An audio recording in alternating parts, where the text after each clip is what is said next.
Hello, ladies and gentlemen, boys and girls, college football fans, pro football fans across the nation and around the world. This is Tim May with the Tim May Show featuring Clay Hall. Clay, hope you had a great weekend. Ohio State had the weekend off. The number one team in the country rested while others went out and played football games. We got to see Washington, Ohio State's next opponent, Ohio State's first road trip of the year, and they're going as far as you can go in the contiguous states from Columbus, Ohio, to play a football game at Washington for the first time in since 2007. And so we'll talk about them in a minute. We also witnessed via the miracle of television. I like saying that. One of the great comebacks in NFL history, which happened to be with the down and out Cleveland Browns, who aren't down and out anymore after that ridiculous comeback against the Green Bay Packers when it was 10-0 with 4.5 minutes left. 3:38. And all of a sudden they didn't. The Packers helped them pull it out of the fire, which was kind of funny, a tug of war where the other team jumps on the other side and starts tugging for you. But ridiculous. I even predicted the blocked field goal, by the way, to my middle son because he was an apoplex. He's assistant general manager of a bar restaurant up in north part of town here, Yogi's, and he's always distraught when the Browns are having any trouble because he's been a Browns fan since he could walk and talk, and he had given it up, boom, right? All you have to do is leave it to Andre Schmidt. He'll come through for you, the young fella. Here's the thing about Andre Schmidt. Just think if he hadn't been something that rhymes with Schmidt in that first game, they'd be 2-1 right now. Yeah, they'd be sitting pretty. Joe Flacco would be 2-1 instead of looking like he really needs to move on. And it's literally they won that game yesterday almost without Joe Flacco. I mean, when you think about it, there was the one long pass, the Quinshon Judkins run. Yep. But then. But no, that wasn't. They ended up kicking a field goal on that one. They couldn't get in the end zone, and then they get the turnover. Are you kidding me, Byron Love or whatever your name is? I'm sure that's not what they're calling you in Green Bay today. No, yeah, Jordan Love. The next thing you know, there they are, and on the doorstep, and get Quinshon Judkins. All he did the last time you saw him score a touchdown was score 3 in the national championship game against Notre Dame. Now he has 1 in the National Football League, and we know how his year started with the Browns, or his summer started with the Browns, but he's past that now. And then they block the field goal. Are you kidding me? And then they get the field goal and they win the game. And Schmidt is a household name around Cleveland suddenly. Yeah. By the way, I didn't realize that backstory about his mom, losing his mom the way he did before that season opener. And so he had probably, but the bottom line is on a weekend when there was no Ohio State football and on a weekend when the Cincinnati Bengals, they showed up for the game, but they opted not to play it. Right. The other team did the play. And I'm talking about the Minnesota Vikings and Carson Wentz.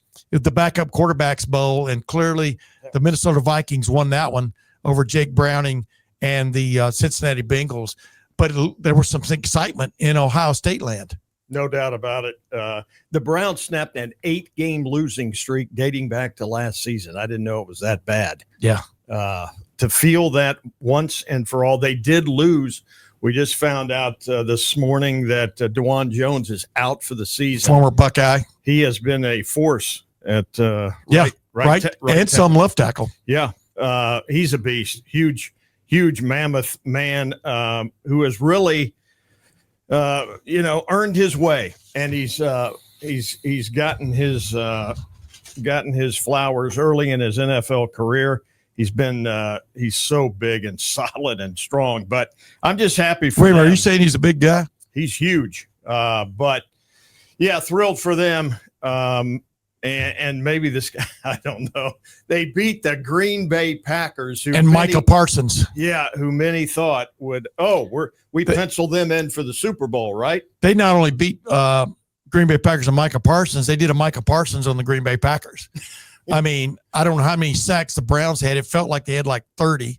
Myles Garrett, once again, flexing his muscles, et cetera. So that was a fun game to watch. And by the way, before we get a little bit farther into this, I wanted to remind people this is Mondays on the Tim May Show featuring Clay Hall, which means there's always an appearance by Matt Wilhelm, former Ohio State All-American linebacker, former NFL Super Bowl winning linebacker, and now an assistant coach at Lakewood St. Edwards.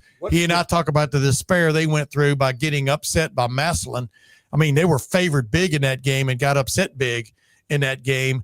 A battle of heavyweights in the state of Ohio when it comes to high school football.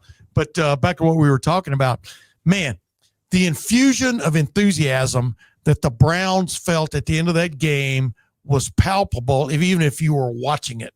Great. I mean, Stefanski looked like somebody had just given him a Red Bull, and he had drunk the whole thing in about 3 seconds. I mean, he was, boom, fired up, and because it was a game, you just kind of shaking your head. They couldn't get out of their own way, and then all of a sudden, 13 points come out of heaven. In the final 3:38, which hasn't happened in about 15 years, I read. Yeah. That kind of Houdini act for, I don't recall the team, but the Browns. We're talking about the Browns here. Yeah. I know what you're talking about. I'm glad you're enthused. I thought you kind of threw me a curveball right off the bat. I thought we were going to Apple Cup, and I was so. No, we'll talk about the Apple Cup. We got all week to talk about the Apple Cup. Ohio State is playing Washington, which won the Apple Cup, or as I call it, the Applesauce Cup. Oh, But the Apple Cup beat Washington State on Saturday night, and we got to see a lot of Desmond Williams and that ridiculous starting quarterback for Michigan for Washington. That's a true dual threat. He's like Parker Navarro of Ohio U times 3. I mean, extremely exciting ball player. He's going to be that. He's a problem. His ability to turn the corner, get on the edge, and create havoc as a runner. 298 yards passing, by the way. Yeah. 16 of 19, a blowout over Washington State. He rushed for almost 100 yards, another touchdown. Ohio State's got their work cut out for him. I think he's an issue. Yeah, everything's relative, though. Everything's relative to who you're playing, and do not confuse Washington State with Washington State's defense with Ohio State's defense. What I also saw in that game, and we'll discuss that ad nauseum as the week goes on here, but Washington can be had in the throwing game, and Ohio State should not be hesitant for putting the ball in Julian Sayen's hand and letting him get Jeremiah Smith, Carnell Tate, the tight ends, maybe even Brandon Ennis, and the running backs involved in the passing game, because I think some things can be there. But let's get back to the straight and narrow here. What do you think this does for the Browns? Because they were just looking for something good, man, something good to happen to them. And now all of a sudden it could maybe snowball a little bit, right? But you got to remember, you've always got Joe Flacco at quarterback. That's exactly what I was about to say. This postpones, I think, the debut of the other two. Yeah. In my mind, Dylan Gabriel for sure postpones his debut without a doubt. So, yeah, I mean, Joe's kind of lopes around, and I don't know. I'm not prepared to say they're going to win the division. Oh no. But here's the thing. They can make it tough. They're a very talented defense. No doubt. Showed again. They got a field goal block when they needed it. And by the way, it was the, what did I say? It was, instead of the NFL on Sunday, it was the BKL. So we'll see where that goes. And by the way, we've just lost our picture, ladies and gentlemen. It shouldn't bother you. We've got our picture back now. For some reason, our picture went out. But I hope it hangs in there with my interview with Matt Wilhelm coming up shortly. But the bottom line is the block kick league, which is, several games ended in very similar fashion yesterday when all of a sudden special teams went out the window. I'm surprised there weren't like 4 or 5 special teams coaches fired and or getting raises, because it's the opposite. If you get a great special teams play from somebody, somebody else had a bad day. That's right. But the guys that got the big plays, including Cleveland getting a field goal block in the National Football League, which should never happen. Never happen. I agree. But exactly right. Denzel Ward coming off the corner too there. I'm not sure he didn't kind of touch that ball, but then the big mitt of the defensive lineman who blocked it, and then boom, man, the one of the great comebacks in NFL history was ensued. I mean, the Philadelphia Eagles survived that way yesterday. Well, it's great to see your enthusiasm. I was out the door, as you may have heard in my previous off-camera discussion. I was headed to a wedding, so I didn't get to see. And the wedding was interesting and fun. And we'll not go into those details because we want to maintain our FCC license here. No, but Hall can still dance a little. Wow, just enough. I can't. My wife won't even dance at weddings with me because she's embarrassed to be seen dancing with me. Go ahead now. Yeah, I'm the same. But when they start that, who's been married 20 years? Who's been married 25 years? And I looked at her and I go, we're going to win this thing. We're going to win this thing because the people who are 75 are sitting over there. And we got close, but we didn't win. I was 43 so close. Years. My niece's wedding down in Texas, we were 1 year short. Of winning that prize. My wife and I, we've been married going on 43 years now. And, but that still wasn't enough. All right. I don't know where this half century club came from. But I'll be lucky if I get there, but I digress. Bottom line is, we had interesting weekends. I watched college football all day while I was babysitting my 2 grandsons. Right. Luckily they like football. My 3.5-year-old grandson thinks he's going to be Jeremiah Smith. He's now gotten into where he catches every pass with one hand, and he catches it, and he looks at me, and he has this grin on his face. He goes, Jeremiah Smith, and he throws the ball back. He's actually pretty good. My 3.5-year-old, and then my older grandson played on Sunday. Played both a flag football game, and then later in the afternoon a soccer game. And sports star.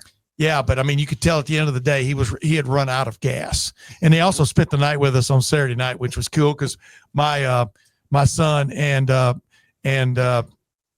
daughter-in-law, I keep saying, almost say stepdaughter every time. My son and daughter-in-law went to a wedding, and I said, we'll just keep these dudes over here, because I love my grandsons so much. Yeah. Charlie and Owen. But the bottom line is, but it was. Luckily, they went to sleep about 9:15, 9:30 on Saturday night, and I got to watch the Apple Cup and also a couple other games that were on at that time. And so what a day for football. And so real quickly before we move on to my conversation with Matt Wilhelm, Ohio State's still number 1 in both major polls, right? Do I have that right? You didn't look this up for me? I know they are in the Associated Press poll. I thought Miami was number 1. Well, they might be number 1 in the coaches poll. I don't know. Maybe I looked at it wrong. The bottom line is, look that up while we're talking. Yeah. The bottom line is, it doesn't matter at this point where you are, just so you're in the running, so to speak. But be in the hunt. When you're idle, other people have a chance to make an impression. But I thought the two most impressive victories I saw on Saturday was Indiana and the way it throttled for sure equally unbeaten Illinois. That was supposed to be a harbinger of things to come in the Big Ten from the standpoint of that team is going to be the Indiana of this year. Well, it looks like the Indiana of this year looks like it's going to be the Indiana of last year, which is Indiana. Illinois was not ready for prime time. I mean, I've been saying this. You've been hearing me say this, man. Indiana has an upgrade at quarterback compared to this time a year ago with Fernando Mendoza. Anybody that watched that, all of a sudden now he's jumped to the top, if not the top of the charts in the Heisman Trophy race, just because now finally they saw them play a real Division I team. I'm talking about Indiana because they started with 3 also rans or FCS type schools and or lower rung Division I schools, and now they played a real team that was coming for bear, and sometimes the bear wins. You were right. Ohio State is coaches poll 3. Miami's number 2 in the AP. Yes, they have jumped mightily atop. Well, they should chasing. Yeah, and Miami was the other team that was quite impressive. They've got one coach's first place vote, and they are 6th in the coaches poll. Well, that just goes to show you. Wow. Sports information directors and our program assistants who vote for the coaches most of the time. Right. I'm sure have no clue. That's a Mario Cristobal assistant. Although they did have Ohio State #1 in their first preseason poll, and the AP didn't. So even the media, maybe the young lady who votes for the what was that team? For the San Jose Mercury has it right. Nobody really truly knows at this point in the year. I don't think Washington's ranked in the AP poll again this week either, right? You gotta be kidding. If I'm not mistaken, right. And meanwhile, Notre Dame with 2 losses is ranked. You can say, well, they lost to 2 really good teams. Well, they still lost. What are we talking about here, ladies and gentlemen?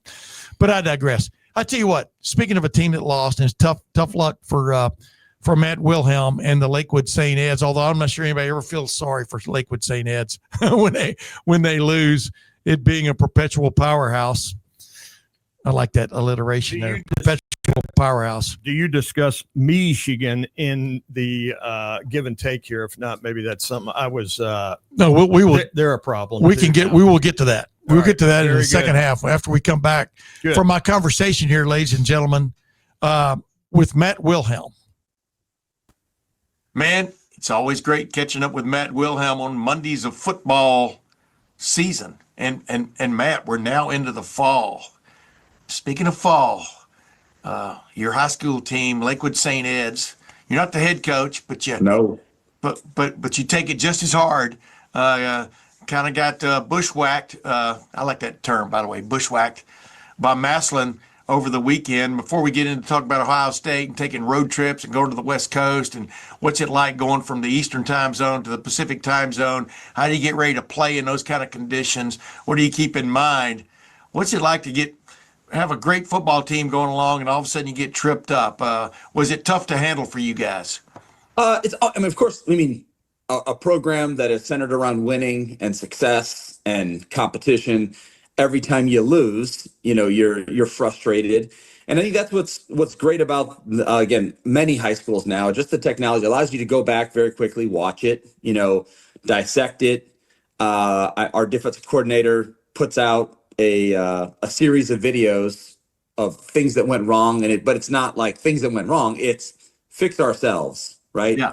And so in many cases, again, props to Massillon. And to your point about what we're, Paul, move on in this conversation about is, it's driving an hour and 15 minutes, to one of the coolest high school stadiums in the state of Ohio, Paul Brown Tiger Stadium, against a very good Massillon football team, built around toughness and grit. And again, our guys know, because we've now, very similar to Michigan, have lost 4 years in a row to Massillon. Although, also like Ohio State, we've gone on and lost to Massillon and won a state championship. So you can lose to Michigan and win a national championship. And I think for someone like myself, and I think for our players now too, you can't be caught off guard when you play a tough schedule that you're going to drop one. The expectation is everybody wants to go undefeated and no one ever wants to lose. But there are so many lessons. And that's what I love about the game of football. The life lessons of being able to, do something really, really hard, put a lot of work into something and not get the result that you wanted. And in many cases, you look back at yourself and go, well, they did these things, but what could we have done? And again, that's why fix ourselves is an amazing kind of like mantra and mindset that we apply to us as coaches. What could we have done differently to put our players in a better situation? What could we have prepped for maybe during the week? So you kind of like look at self instead of point a finger, especially after not the ideal result that you want. And then I think it's the same thing you want to like trickle down into your players. Each of them should be sitting down and going, well, what could I have done differently? What play could I have? What missed tackle, could have changed the game, or what reception, or what throw, or, and in many cases, a coach, it's like, well, what call? I didn't like that call, and you learn from those things. So adversity comes in life, adversity comes in sports. And again, the schedule that a lot of the big powerhouses play in high school football battle test you to get to the playoffs. And this is just again, a hiccup, a bump in the road. And we're on to a Bishop McNamara football team that's going to come to us all the way from Maryland to play us on Saturday. So it'll be a great challenge. They've got some amazing talent, and we are, again, fixing ourselves today after a lift and some film. And then we are on to Bishop McNamara with an extra day this week to go get, back in the win column. When it's your time to talk in coaches meetings, not coaches meetings, meetings with players, are you a yeller Are you a screamer, or do you keep your cool about you? You understand? I mean, because you're talking to 15, 16, 17, maybe some 18-year-olds, if you're Yeah. lucky, if they played during the COVID year. No, I'm just joking. Yeah. Well, what do you find is most effective? Is it being point blank with, okay, this is where you screwed up, this is where we screwed up? Yeah. How much of a mea culpa is it from the standpoint of taking ownership of a bad call? Because the fine line with coaching, I would think, is the players still having confidence in what they're being taught, Yeah. okay, by the coaches exhibiting confidence that their players can do what they're teaching them, Yeah. and where's that fine line between, okay, guys, we screwed up on this call, we had y'all in the wrong place, or Jimmy Joe, man, what were you thinking here? I don't know what y'all number the gaps, but let's say you had the A gap left instead of the A gap right. You understand what I'm saying? Yeah. Where does that come down? I mean, what have you learned about coaching just in the little bit of time you've been doing it, Sure. of how to Well, handle these kind of moments? Well, I think first and foremost, every program is going to be a little bit different, right? Yeah. And understanding the players within that program, and at St. Ed's, like a lot of other, Cincinnati Moeller and St. X, and some of the, and Bishop Watterson, there's expectations, with staffs of accredited individuals, and I think what a lot of the programs do, and at least we do, is like we kind of set the table very early that we're going to coach you hard. Yeah. Yeah.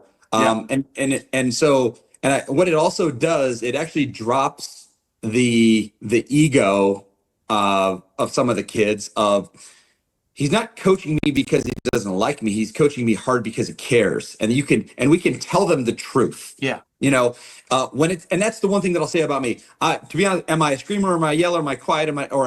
I'm kind of all of it. To be honest with you, I am very, very black and white with a kid. Yeah. I don't like to live in the gray. And this is the same thing. And I say it's the same thing that I do for my son. When it's good enough, I'll be the first one to tell you it's good enough, and when it's not, I'll be the first one to tell you it's not. But then I'm not just going to stop there. I'm going to work with you, and I'm going to tell you why it's not good enough, and then we're going to go fix it together.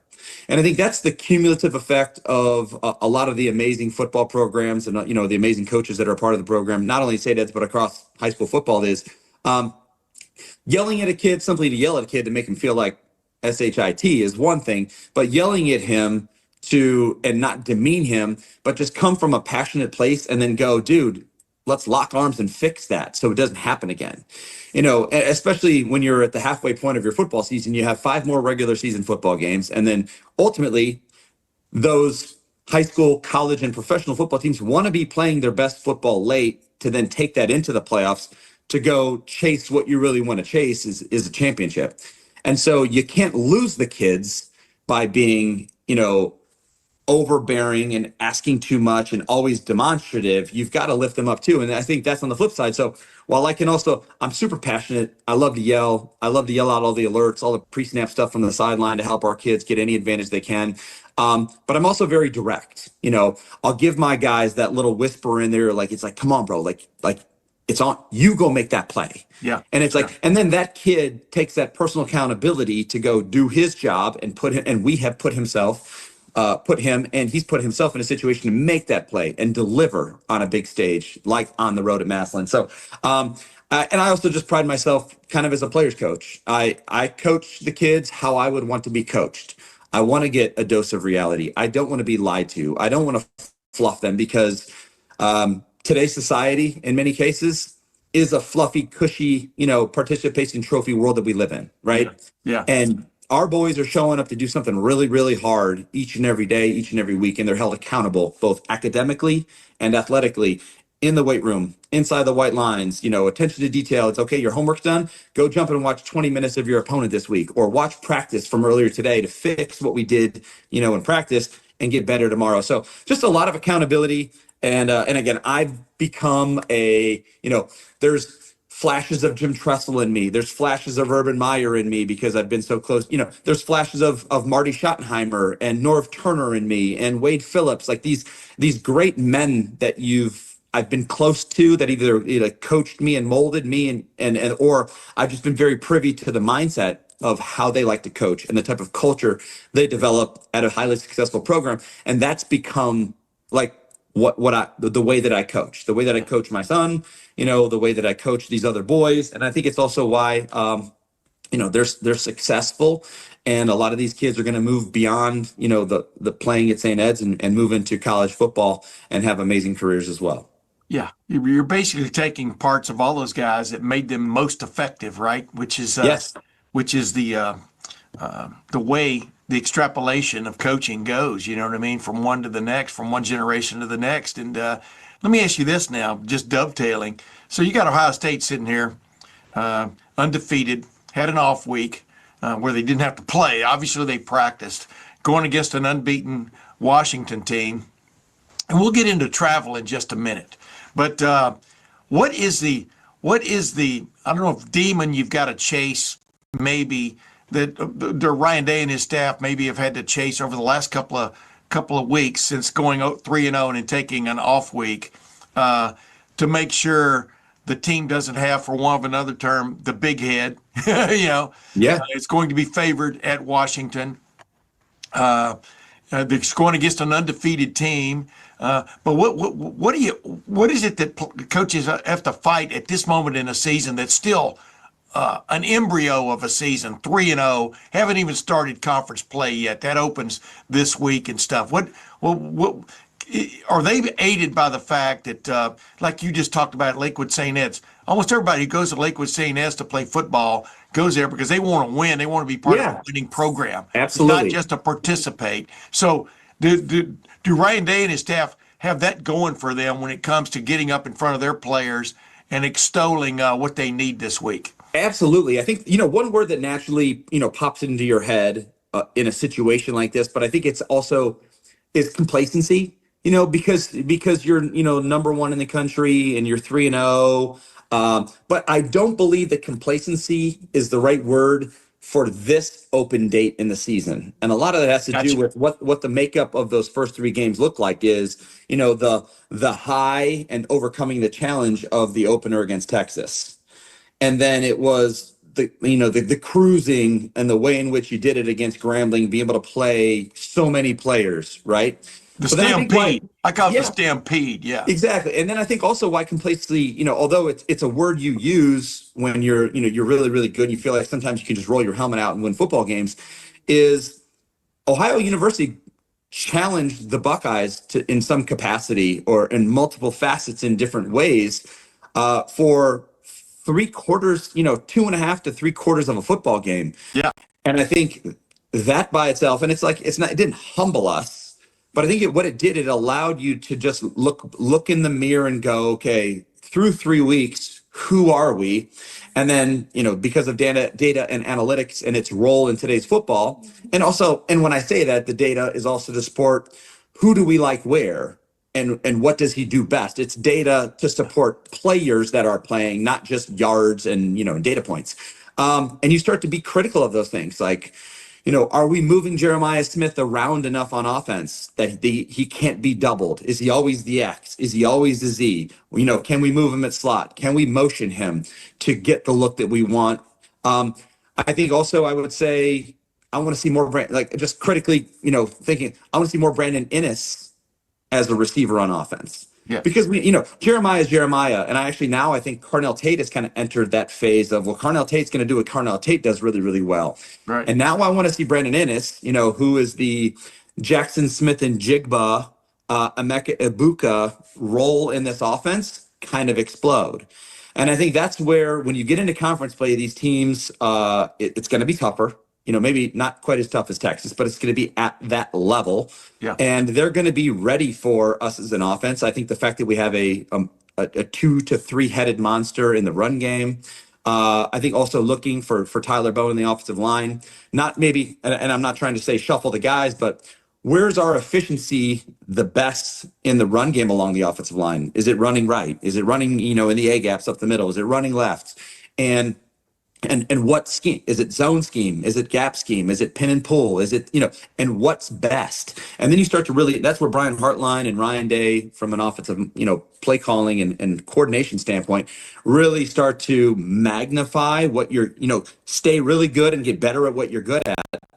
And then maybe fix some of those deficiencies to become more balanced, because you're going to need that, maybe at Washington or on the road at the big house at the end of the season. You're going to have to be efficient. And then I think also on the flip side, Matt Patricia in the defense, it's you exemplify and you love what you do very, very well. And then you also, and this goes back to tough conversations, is like, then you sit in a team meeting room and go, oh, coaches, we spent, the last 2 days here digging into this. And then you present that to the players, and it's not a call out session. You just go, we need to be better in these situations. I got to call a better situation. I got to be more prepared. So you take the accountability as a coach to say this, and then you hand some of that down to the players and go, we need you to make that play. Yeah. We need you to press him, the way we want to press it, and start just talking in football jargon and lingo to continue to attempt to move the needle forward as the number one team in the country. Because, first of all, number one team or number 8 team or number 25 team, Ohio State will always and forever have a target on its back and be one of, if not the biggest game on every team's schedule. Yeah. So you got to bring it. And again, we feel that some of that pressure too at a school like St. Ed's, when the expectations are so high, you got to bring it every week. And when you don't play your best, can you survive? Or when you don't play your best, like we sit right now and go, we didn't deserve to win. And I think that's what you want to avoid. And I think then, as you're going to parlay here, shortly, is then you get into the challenges of taking the show on the road for the first time. Yeah. Yeah. Well, let me ask you this before you load up the plane and fly it. What have you seen enough of the Ohio State defense at 3 games into the year to make any kind of judgment about what it's all about? It seems to be playing at a very proficient level, with the exception of one play against Ohio University, one play that got out of the gate and they couldn't get the lasso on him. Really, it was, as I like to say, Lorenzo Styles Jr. missed 3 tackles on one play. No, not because stuff happens, right? Right. And they've got players too, blah, blah, blah, all that stuff. But have you seen enough about this defense for you as a proud member of a former, a Silver Bullets defense to make some kind of general assessment of how good this defense is, how good it can be? I do think, I think they have set the table with the consistency against Texas, against, again, highly skilled 4-star, 5-star recruits. And, and what a lot of people are saying is one of the best quarterbacks in the country in Arch Manning, managing that in a big game environment.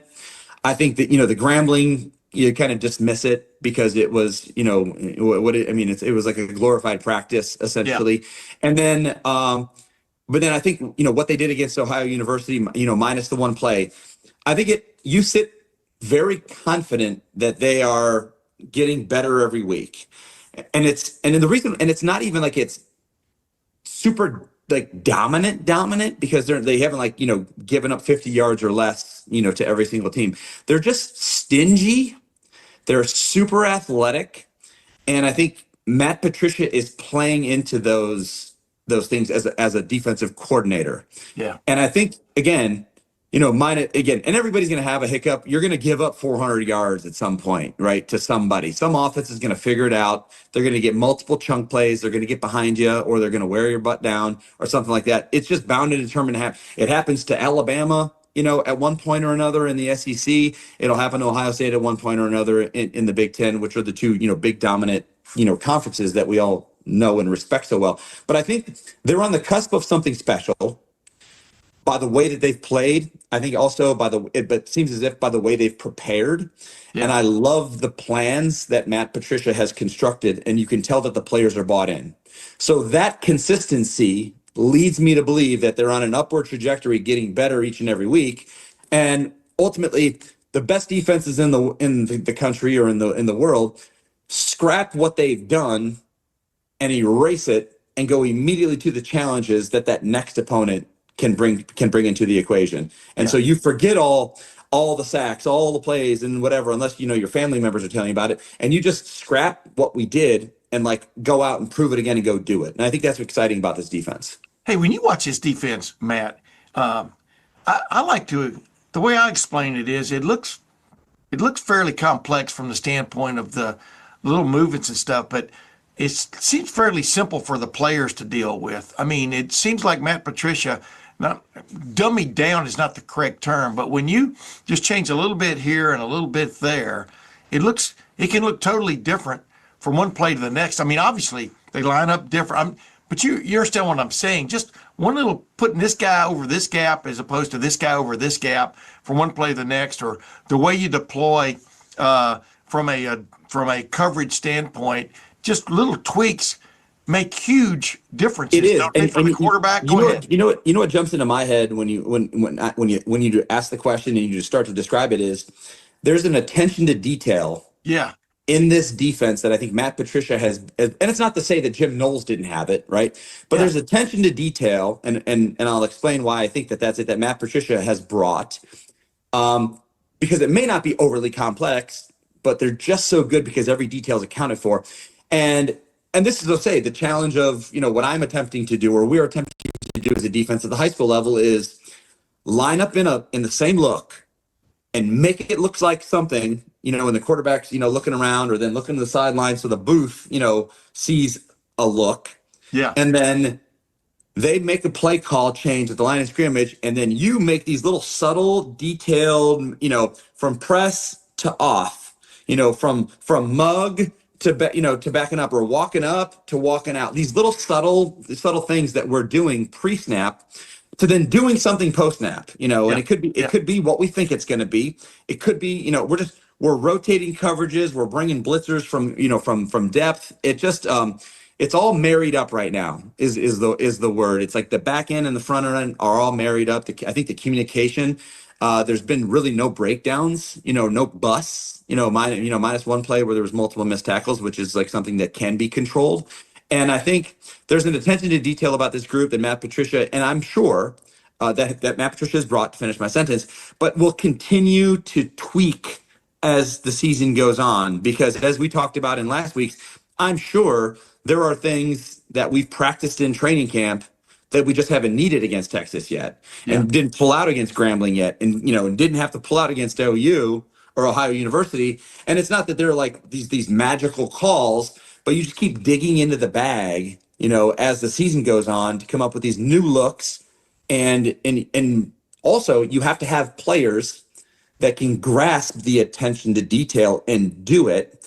And then when you give them more, they can keep mentally and physically executing as well. Because again, showing them something and, drawing up all the blitzes in the world, that's great. But if you can't do it and the guys on the back end can't cover, right, you scrap it. It's on the back burner. How important is it for every player to kind of know not just what he's supposed to do in a call, but to understand why you are asked to do that? It's kind of like a car engine. You can put 95% of it back together right, but one piece either is put in backwards or missing, ruins the car engine. If you know what I mean? How important is it for the pieces to know how they matter in the grand scheme of things? Well, and I think that's the a part of, I would say, Ryan Day's culture is, they talk about the brotherhood, and that's brotherhood amongst each other. But I think it's also brotherhood, from mentors or coaches down to the players, where I'm sure there's a level of transparency where we see you as this, and everybody buys into their role. And that role right now might be a third down pass rusher, right? Yeah. Where you sit and watch on first and second down. And then when you get into 3rd and 7+ and Matt Patricia has a package, that he likes you in as a, pin your ears back type of pass rusher, it's like you run in, somebody else runs out. And you might just get 12 to 15 plays in a defensive football game. And everybody knows, everybody wants to be a full-time starter. Everybody wants to be the dude. But when you have a culture and a brotherhood where there's clear communication and expectations are set, and everybody's just all about the team, and you just go out and play like that, good things happen when you have talented football players and you have great coaches. And I think that's what, for right now, and I'm sure there's more than just Ohio State, but that's what we're talking about. But that's what Ohio State exemplifies right now. Everybody's bought in. There's attention to detail. They understand that of course you want to win every single football game you line up for. Everybody does. But like Jeremiah Smith talking about back-to-back national championships with Urban Meyer on the podcast. You know what I mean? Like, that's a thing. Although none of the trophies, none of the celebration stuff is hung up in the Woody, it's in their brain because that's a standard of coming to Ohio State, and that's what I love about the place. Yeah, that's pretty funny too, though, because Urban Meyer wanted no distractions. Exactly. As a head coach. Yes. Hey, what's the longest road trip you remember ever taking? Let's see, where you? Well, San Diego. Well, I also played in London, one of the international games. So that's right. Probably the longest. What was that? Was that when you were at San Diego? San Diego, yes. So by far, that's the longest road trip almost anybody in the NFL can take. Yeah, or even, So Seattle to Miami, the Seahawks to play the Dolphins. Right. Chargers to play the Patriots is probably, which I had done multiple times in my time there. Yeah. From one angle to the southwest to northeast, or, Yeah. First of all, I'll say this, I love the road. Again, if you have the right team, if you're mature and you have the right culture and you have a brotherhood, road games are amazing. It's us 53 and our coaches and trainers versus everybody. And I know you're going to have there'll be 10,000 Ohio State fans in a 60,000, person Husky stadium that come out there to Washington because they'll probably not go back for a while. Right. But it has that you against the world type of mindset. I also think there's a bonding, to go back to the brotherhood and the culture. There's a bonding that happens, of packing all your stuff, jumping on a plane, having that 3.5, 4 hour flight, whether it's, half the guys are sleeping, some guys are playing cards, watching film together, whatever that happens to look like, then, checking in the hotel, being accountable when you're not comfortable, you're not at the Blackwell there on campus, or in your dorm or in your apartment. And so it's just different. And I think that's what maybe what's going to be very beneficial was essentially playing the college football playoff last year, finishing with 3 neutral site football games, of having to, pack up and travel and go win, and that bond. And I hope that, the same way that Julian Sand has said, all the things that he learned from Will Howard and his professionalism and how he approached being the guy handling the football and playing quarterback at Ohio State. That's a collective effort too, of watching the business-like mentality of Jack Sawyer and JTT and Tyleek and Emeka Ibuka and all these seniors last year, and how they approached travel is now how this team will approach travel, because they don't know any other way. Right. It's not a dick around session. It's not a free for all. It's a business trip. And I know that's cliche and very easy to say, but you saw firsthand making a business trip, taking care of business and delivering. And I think that's the application that you have for this football team. And you individually, how did you approach it? What were you telling yourself about, number one, the time change? Don't let it did you play for coaches who tried to stay on exactly the same time, I've had both. clock, no matter where you were? Go ahead.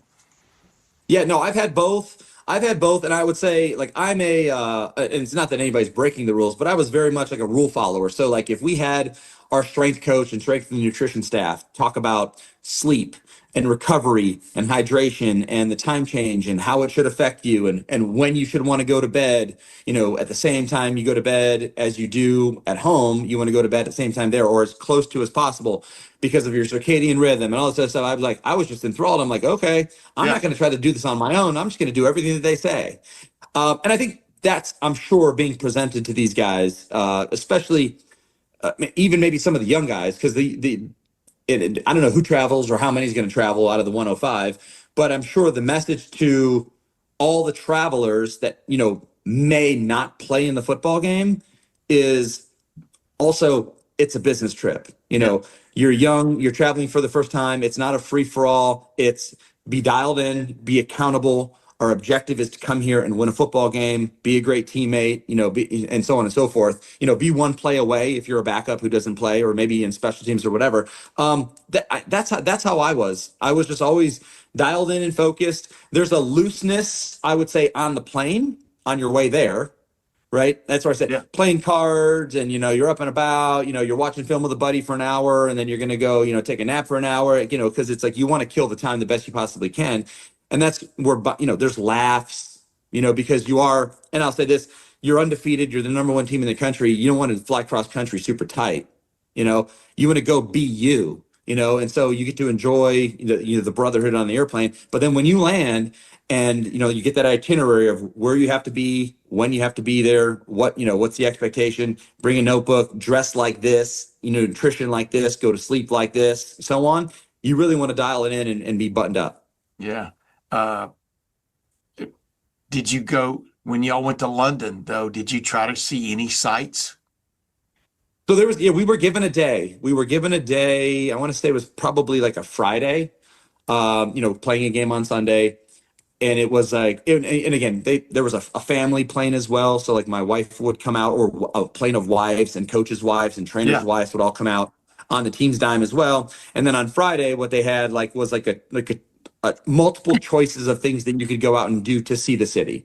Yeah. Because we went out, we actually played at Buffalo, to already be on the East Coast. And then we packed to go right from Buffalo to London. So we didn't yo-yo back to California and then have to make a double trip, So we kind of cut it in half playing in Buffalo.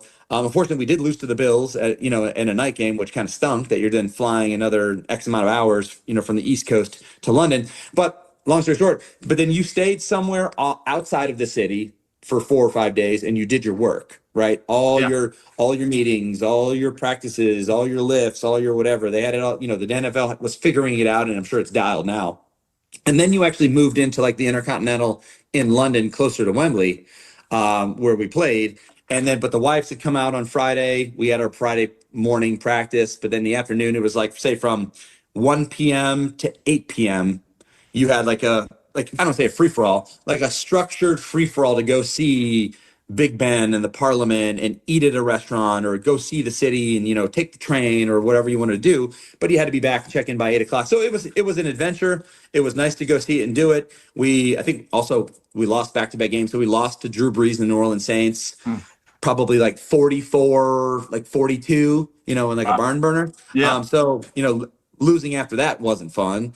To have to now fly back from, London, Heathrow to all the way to San Diego with 2 losses in a row. So you kind of, it is what it is. Hey, but real quick before you go, do you remember, was that a nonstop flight coming back? It was, yes. Because it's chartered.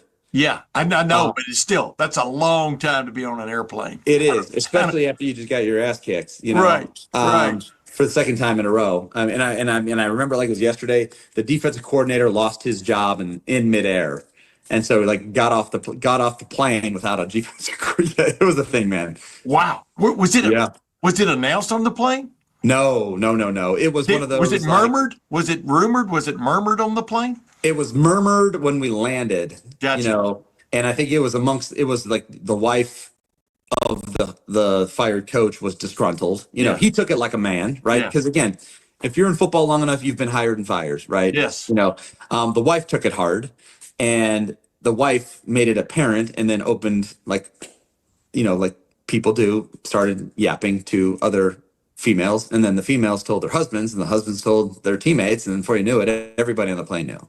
Hey, real quick before you go, behind the scenes right now, North Carolina's off to a tough start. Yes. Bill Belichick. Your son is committed to North Carolina. Yep. All I'm asking is this: I'm sure he's having a conversation every week, or maybe multiple, with North Carolina coaches and stuff, because he's a commitment to them. Yep. What in a nutshell, what are they kind of telling him? That this was obviously a coaching change was made for a reason. Bill Belichick is a great coach, but not a magician. Yeah. You understand? I mean, of course. I always, I look at Matt Patricia, and I look at Bill Belichick walking into their new jobs, and Matt Patricia, the cupboard is loaded.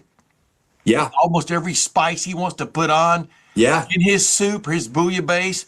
and Bill Belichick not so much. Right. You can tell. But what are they telling him at this point? So the messaging, I'm sure to most recruits, if not all in the class, is there's going to be a hell of an opportunity here in North Carolina very soon.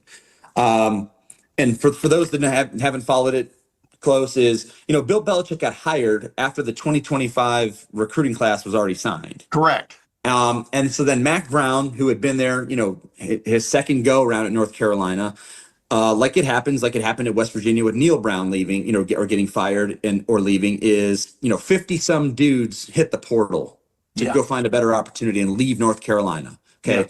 So then Michael Lombardi and Bill Belichick and their recruiting staff, and this is, by the way, the one thing that you'll say, even you hear some of the quotes of Bill Belichick, it's like Bill Belichick is like, when he's the general manager of the New England Patriots, and they're going to go sign free agents or draft guys, it's like, he knows, there's like 50 to 75 guys that, that they're going to put up. I mean, I'm saying Bill Belichick knows them, that's going to put up on a board that he really, really loves, really likes. Right. Well, high school there's high school recruiting where there's hundreds, and then there's the portal where there's hundreds, so evaluating those portal kids, continuing to evaluate, and I'll even say like the reason why, Mason's offer was late is because, or North Carolina was late on a lot of kids for even in this 2026 class is because they had like 51 dudes leaving the portal. I need to go find 51 college football players to fill these spots. Yeah. And so it is just, again, West Virginia is another school that was way beyond Mason. And I just know they had like 70 kids hit the portal after Neil Brown left. So it's completely remade teams. And it's like, to your point about, the spices in the cover with Matt Patricia, Matt Patricia has to go learn all these guys, but all these guys know each other and they've played with each other. And some of them have probably given scout team looks, for a couple of years now in Ohio State, even last year, on the run. And now they've positioned themselves to become the dude and be the starter. Well, all these guys from all these other schools are, coming to North Carolina, meeting each other for the first time. And so I'm not saying it's just unique to North Carolina. That's why I'm referencing other schools, but it's tough sledding, it's, and I think the opener against TCU is a very, very good football team. And I think crept into the top 25 this week, and is still undefeated. Yeah. And then, winning at Charlotte, winning against Richmond, two very winnable games that North Carolina took care of. But again, Scott Frost and UCF, he had them in the BCS or in the college football playoff. I don't remember, the last time he was there before he left for Nebraska. So they're going to be well coached and have talent too. And I think Bill is just is learning, and the folks in North Carolina, the fans in North Carolina are just learning like what a process this is. Yeah. That it's not just one guy can come in and make it, Tom Brady and Bill Belichick, didn't just come in and immediately start winning Super Bowls. It was a process. And so I think to answer your question, they're pitching an opportunity, of course, to be developed by Bill Belichick and the staff. They're pitching an opportunity to play on the earlier side because, especially along the offensive line, I think they have 9 guys with 1 year that are playing currently this season that will be gone next year. Wow. So there's 7 kids committed in the 2026 class. I'm sure they'll add another 1 or 2, through the portal. But that opportunity to go there and work your butt off and potentially play on the earlier side, and then I think also on the flip side is like, I wouldn't be surprised if in 2026, if Mason is in North Carolina as a true freshman, they take their lumps again. Yeah. But then 2027, they'll be battle tested and they'll be young and they'll be exciting. And I think that's the opportunity that they're selling. And frankly, folks only know what they read on the internet. And the one thing that reigns in my head, especially going back to Mason's official visit, is, Michael Lombardi and Bill Belichick is like, I didn't come to North Carolina to leave. Yeah. And I know that commitment is, maybe 3 years, maybe 5 years, maybe, the last job he ever has in football. I don't know. So we're taking it week by week, month by month. We're tuning in each and every Saturday to watch them. They're again speaking to Mason. I'll also say, other schools are also speaking to Mason, about a potential flip because of showcasing some of what's going wrong in North Carolina. Sure. But we're taking it week by week, and again, long story short, as it pertains to Mason and his career, is go to school every day, get good grades, and bust your ass in the weight room, bust your ass inside the white lines at practicing in games, and control what you can control, and let me and other things be handled, and just and again, take care of your business. Yeah. And the outside business will take care of itself. Gotcha. Ladies and gentlemen, the incomparable Matt Wilhelm. Hey, Matt, I'll see you next week, man. But thanks once again for joining the Tim May Show featuring Clay Hall, my man. Absolutely, man. Always thank you for having me. That was Matt Wilhelm. By the way, we've gone to, which is probably better from a Q rating standpoint for me. We're just audio here, ladies and gentlemen, for the finishing up this Tim May Show with featuring Clay Hall. We're having a little bit of a camera problem or what internet problem, whatever it's traced to. Clay, it is what it is. But Sure. But here's the show must go on. Matt's looking at football from all kinds of angles right now with a kid who's playing it, being recruited at the highest level, and he has really good insight because he played in the NFL. He knows what travel's all about, and that's the challenge Ohio State's got. The 2025 team for the first time will pack up and fly as far as you can, like I said, in the United States, contiguous states, the lower 48, to play a football game. And that will be as much of the challenge as anything else when it comes to playing on Saturday against a good team that's not ranked for some reason, an undefeated Washington team, which, by the way, Washington, ladies and gentlemen, played for the national championship just 2 years ago, got beat by Michigan. But beat Texas on the way to playing for it. Now, granted, Kalen DeBoer is now the head coach at Alabama. Michael Penix Jr. is now the starting quarterback for the Atlanta Falcons. A lot of that group is gone, but you got a great receiver who's back who played on those teams, and they've got a extremely talented dual threat quarterback, and yet they're getting no respect in the polls yet because really they haven't played hard. They played hardly anybody, and the one team they played that was pretty good, they handled fairly well. Washington State, their in-state opponent for the Apple Cup. But, we're seeing when it comes to rivals, by the way, Clay, how you like that little dovetail into what you want to talk about. All righty then. We're seeing Ohio State's rival sort of like keep its head above water, even without their head coach the last 2 weeks. But go ahead. That's exactly right. I mean, I had a special projects producer, somebody in our newsroom at ABC6, who always said, the two teams that Ohio State fans are most interested in are Ohio State and Michigan. Michigan was 21. They moved up 2 spots this week to 19. I thought they were walking into a major issue in Lincoln. A buzzsaw? And the black shirts were gashed. I mean, Matt Rule, you've got still a lot of work to do, because Biff Poggi, who has been filling in for Sharon Moore, said Bryce Underwood has leadership. He has poise as a freshman, and they still do everything they always do. They run the football, and then they just attack you on defense. Dylan Raiola is feeling it today. He was sacked 7 times. And then on the offensive side, Bryce Underwood, not the finished product as a thrower, 12 of 22. But Justice Haynes ripped off a 75-yard TD. He finished with twice that, 149 yards. Jordan Marshall, his complement in the backfield, a 54-yard touchdown. What was Nebraska doing? He rushed for 80 yards. They had 286 on the ground. I'm just telling you, I'm not tooting their horn, but be aware, they're coming. And again, the game, it was 30-27, but Nebraska got an iffy TD on a Hail Mary. So the game to me was 30-20, and they keep on rolling. So we shall see. Yeah. And turns out Oklahoma's not too bad. The one team that's beaten Michigan this year. You're right. Oklahoma's pretty good. They benefited from a couple of non-calls against Auburn this past weekend, but the bottom line is they got the W. And by the way, that's all that matters is the W. I know we've said that. I mean, we're trying to indoctrinate as many people in that doctrine that all that matters anymore is the W. Style points, who cares?